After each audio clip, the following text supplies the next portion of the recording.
Awesome. Hi, everyone. My name is Dupe Akinramisi, and I work with the Health Equity Zone of Woonsocket as a family planning educator. I'm super excited for today. We're going to get tons of our questions answered. We have so many questions about the COVID-19 vaccine, and there's a lot of false information out there. And that false information could really affect my loved ones, and it could really affect me. And so I know that today is specifically for people who are concerned about the vaccine and how it can affect fertility, and are worried if it's safe or not. And so today we have an expert here who can answer those questions for us. So I'd like to introduce you to Dr. Ina Rifkin.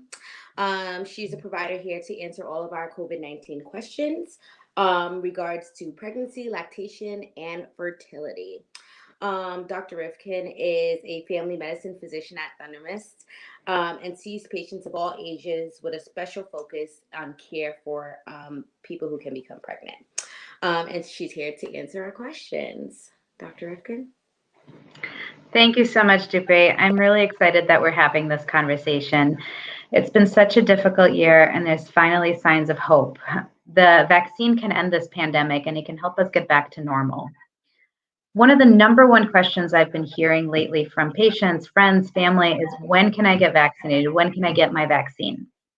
Thundermist and all of the vaccination sites must follow the guidelines from Rhode Island Department of Health. And for those who are out of state, they have to follow their state Department of Health regulations. In Rhode Island, they developed an age-based approach to distributing the vaccine.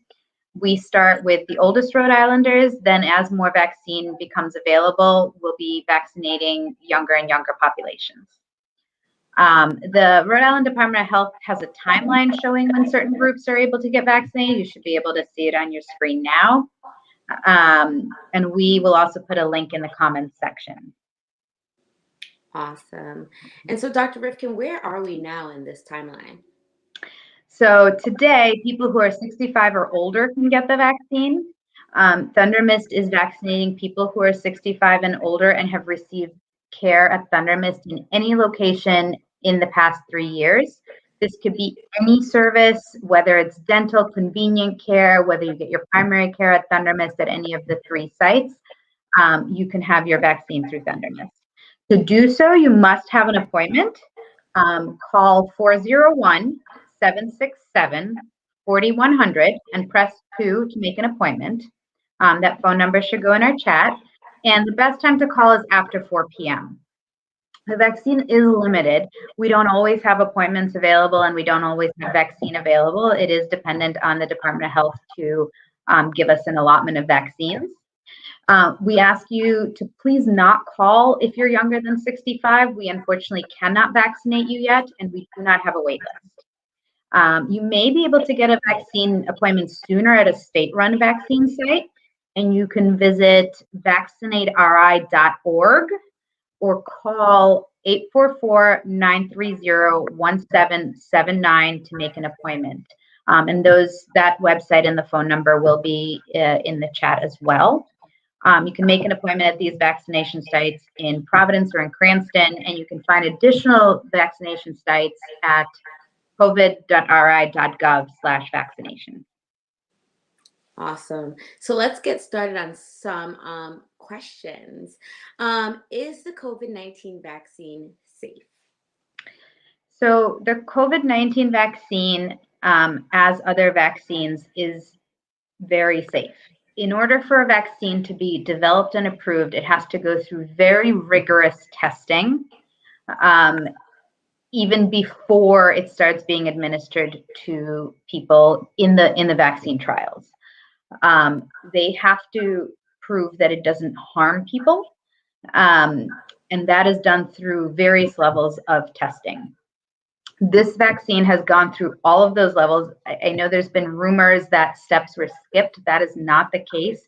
The things that were skipped in order to make this vaccine become available quicker were some of the waiting periods that had previously been required. So waiting periods, especially between the phase 1 and phase 2 studies and the phase 2, phase 3 studies, some of that was definitely shortened, but none of the scientific rigor was taken out of the vaccine trials.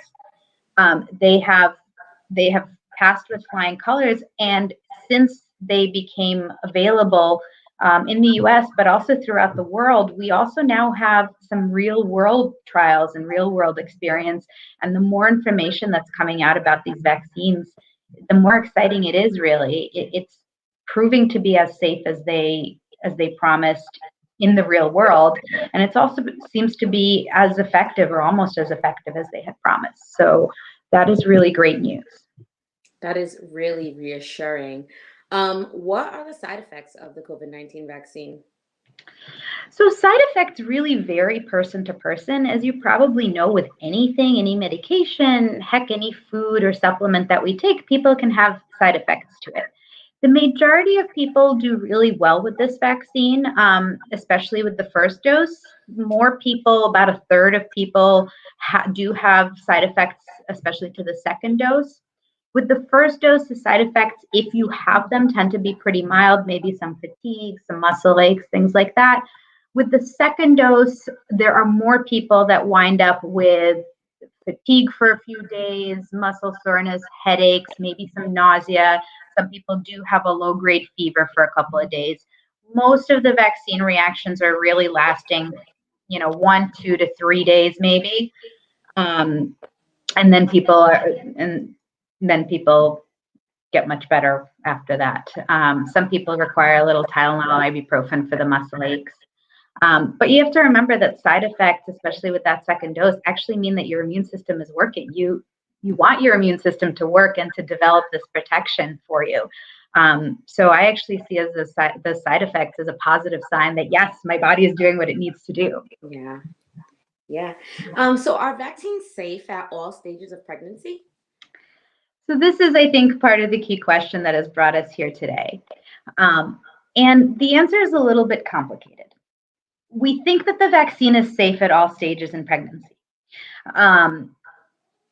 The vaccine was not specifically tested in pregnant women because it's really hard to do trials in pregnant women. There have, however, been a number of follow-up observational studies in people who either got pregnant by accident or were pregnant already and somehow wound up with the vaccine. And all of those say that there's not been any harm to pregnancy for getting the vaccine.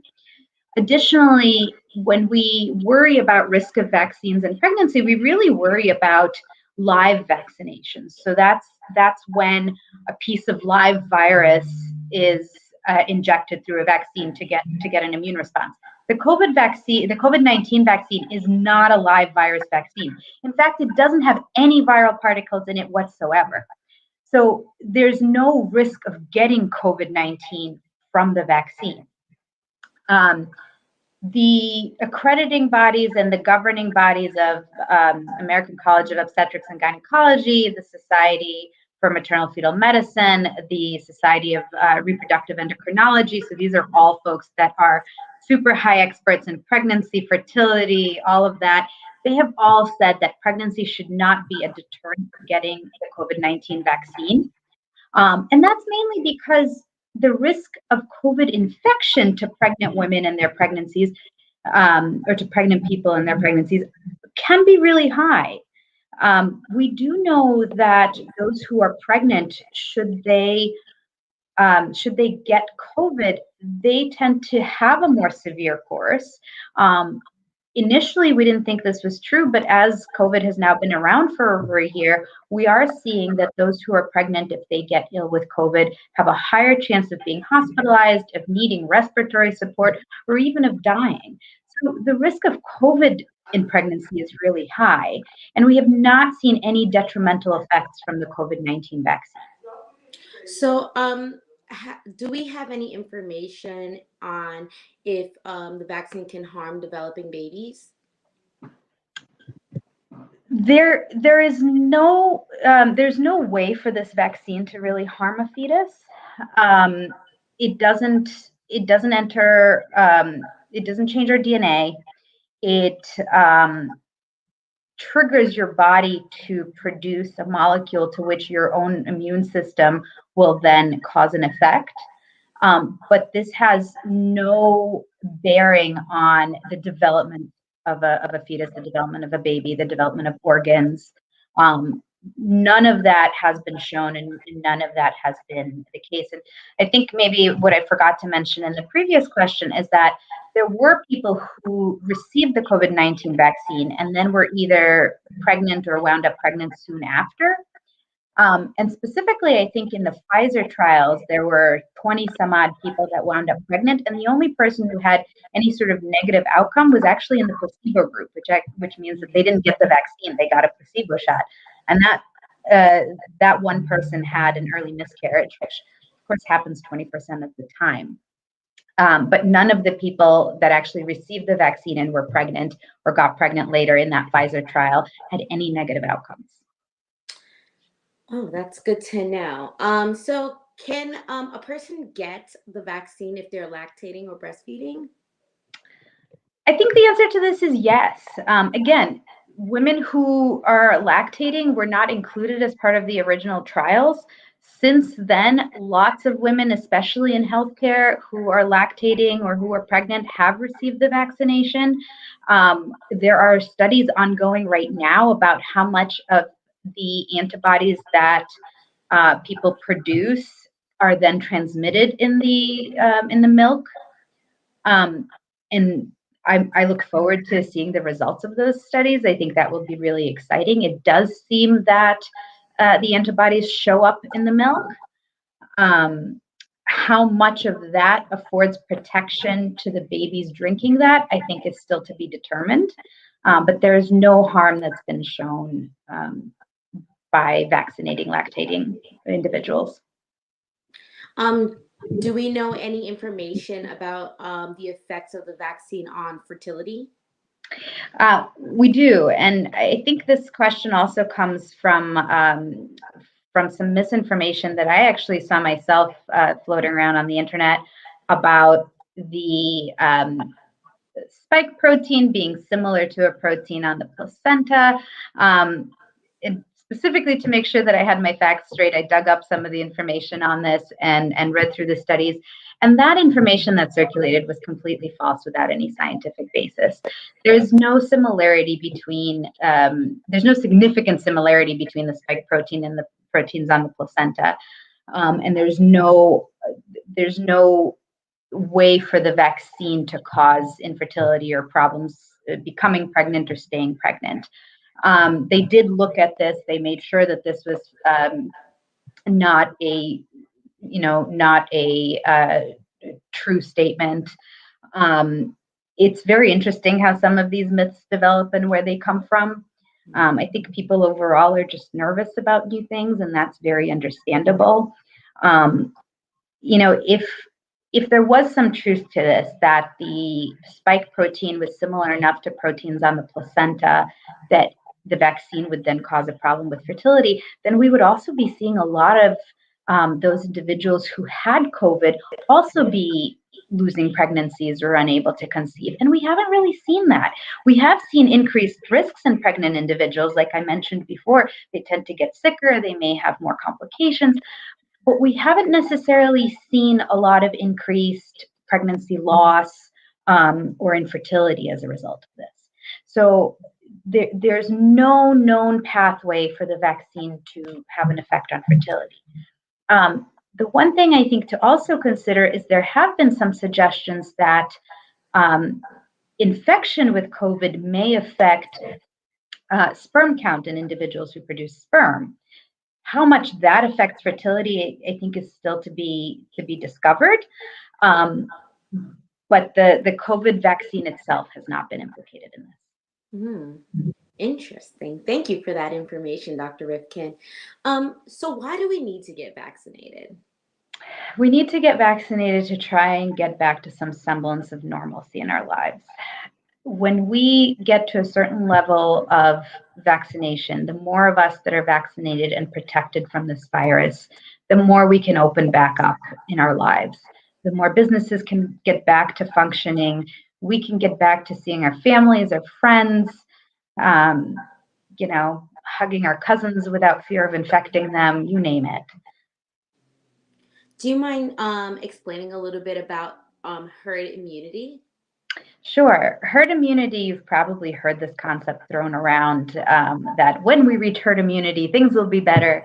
So, herd immunity refers to a sufficient number, a sufficient percent of the population being protected from any one thing. So, in this case, we're talking about COVID-19.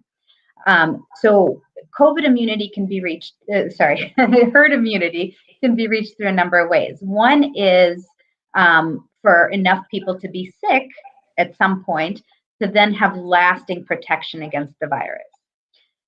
There's a lot of problems with this, obviously. We've reached this crazy milestone of 500,000 deaths this week in the US. So having enough people be sick would lead to more and more and more deaths. The other thing that is problematic with this portion of herd immunity is we don't actually know how long natural immunity lasts after infection. There is some information out there that's showing that especially people with mild disease may not have lasting immunity. The other way to get immunity and protection from the virus is to have a vaccine, to have your body primed to protect against a virus if you should be exposed to it. And this works on slightly different mechanisms of immune function. And it does seem to be having much more lasting effects than natural immunity. Most experts say that we need to have somewhere between 70 to 85 or 90% of our population be protected from this virus to reach herd immunity and to really have low levels of transmission. I'm not an epidemiologist. I'm not an expert in herd immunity, but the experts that I listen to are saying somewhere between 70 to 90%. And again, it's going to be a combination of vaccination, severe infection, and we should be seeing levels of infection and new infection decrease quite significantly. All right. Thank you for that information. So, by getting vaccinated, is this a way to protect our family? Yes, there's still questions about transmission after vaccination. So, mainly the vaccination protects the person who's vaccinated from getting sick. And there's excellent data that it protects them from getting severe infections and from dying, which is really important, obviously. We're still looking at the information about how much is it possible that I, as a vaccinated person, can be exposed to the virus, bring it home to somebody who's not vaccinated. Is that possible? And we think that the chance is much lower. We don't know for sure yet. Those studies are ongoing right now, but we think that the chance of spreading it once you're vaccinated is much, much lower. And there is information kind of coming out about this continuously, and it is very promising. So we do think that you're protecting those around you, your families, and your household from getting sick just by getting vaccinated as well. Okay. So if I've had COVID-19 previously, can I still get the COVID-19 vaccine? Yes, you actually should get the COVID-19 vaccine. As I mentioned previously, it doesn't seem like natural immunity lasts particularly long. We think it lasts at least 3 months, but antibodies seem to decrease after that time. So we are recommending the COVID-19 vaccine even for those who have had the illness before. Okay. And so once I've gotten vaccinated, do I still need to take the precautions? This is, for the time being, the recommendations are yes, because we still haven't answered that question that was asked just a couple of minutes ago on can I still transmit this? Am I really fully protected from passing this around? When we have more of that information, I have true hopes that we will be able to have to not be quite as vigilant about our masking and distancing. But for the time being, before we can really answer that question, yes, you need to continue mask wearing. You need to continue to be vigilant. Does this mean that if there are two individuals from different families that have been vaccinated, that they can get together and not be quite as worried as they were before? I think the answer to that is yes. But am I going to recommend that people go to 50-person parties? No, we don't have the data yet. Okay, thank you for that information. Is there a possibility that I will receive a call that I can get the COVID-19 vaccine earlier than the Rhode Island plan? It's possible that you may get that call, but I would be very cautious about scammers. Vaccines are being distributed by states to people living in their states. Um, there are a lot of not so nice people out there trying to profit from lots of different things, including the COVID-19 vaccine, unfortunately. So I would be very cautious about scammers if somebody's calling you and saying, hey, come get the vaccine out of order. All right, thank you for that information. I do have one last question for you before we take questions from the audience. Do you mind sharing your COVID-19 vaccine experience? Sure. I was initially, before the vaccine came out, I was initially a bit hesitant. I'm not somebody who jumps on the bandwagon of new things particularly easily, to be honest with you. Um, but as more and more data was coming out, as the data from the trials was reviewed by experts who really understand the immunology and all of that, all the data was very promising, and I felt like I really owed this to my family, to my patients, to my community. So once the vaccination was made available to healthcare workers, I put my hand up to get me vaccinated. The first vaccine I received actually the day after I was up all night with a patient on the labor floor. And the day after that, I was really tired. I don't know if that was the vaccine or being up all night, but that was really the extent of my symptoms for the first dose. After the second dose, I was more well rested going into it. But by that evening, I definitely felt very tired. I went to bed early. The next morning, I had some muscle soreness. I felt pretty tired. I luckily had a day of remote phone visits, so I was able to continue to take care of my patients remotely. I did have a low grade fever that afternoon and felt not so great. I think I took one dose of Tylenol. By the next day, I felt a lot better. I had some arm soreness that day, like my arm felt pretty heavy and achy. But that was day two after the vaccine, and then by day three, I was back to normal. Oh, oh wow. Wow, thanks for sharing that Yeah. experience. So we do have some time for questions. If you have any questions regarding the vaccine, if you can put them in the chat, and we'll go through them and answer them. I think we have a couple of questions here. The first question being, is there any data on how much of the vaccine is transferred to the baby in your utero?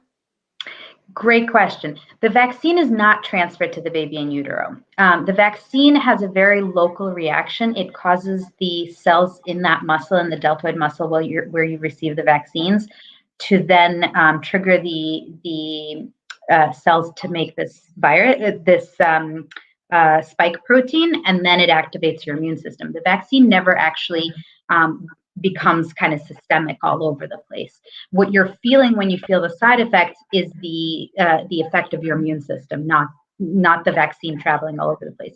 So there's no vaccine getting into intrauterine. Oh, awesome. Thank you for that. And is it possible to get just one dose of the vaccine and get the second after the baby is born if you're someone who is pregnant? So the timing of the vaccines is determined by the studies. They are recommending to stick to the schedule. So for the Pfizer vaccine, the recommended interval is 3 weeks. With the Moderna vaccine, the recommended interval is 4 weeks. They are saying that if for some reason you miss that second dose, it's okay to get it later, but they're recommending to get it as close to the scheduled time as possible. We just don't know how well effective it is if the interval is much longer.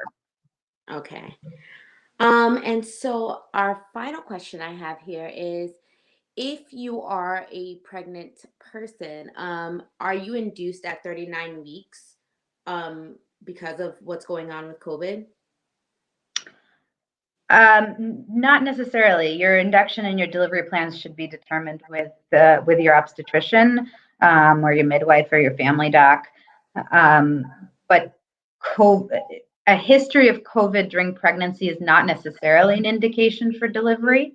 But again, everybody's course is different, and I would hate to comment without um, on somebody individually, I think that's something that needs to be discussed with their treating provider. Awesome. Thank you so much, Dr. Rifkin. I don't believe that we have any more questions. I just want to thank everyone for being here. I hope that you got as much information as you needed. Their information for the health center is in the chat. We'll place that back in there for those who joined on a little bit later. Thank I you, really everyone. appreciate this opportunity. Thank you. Yes, Dr. Rifkin, have a great day.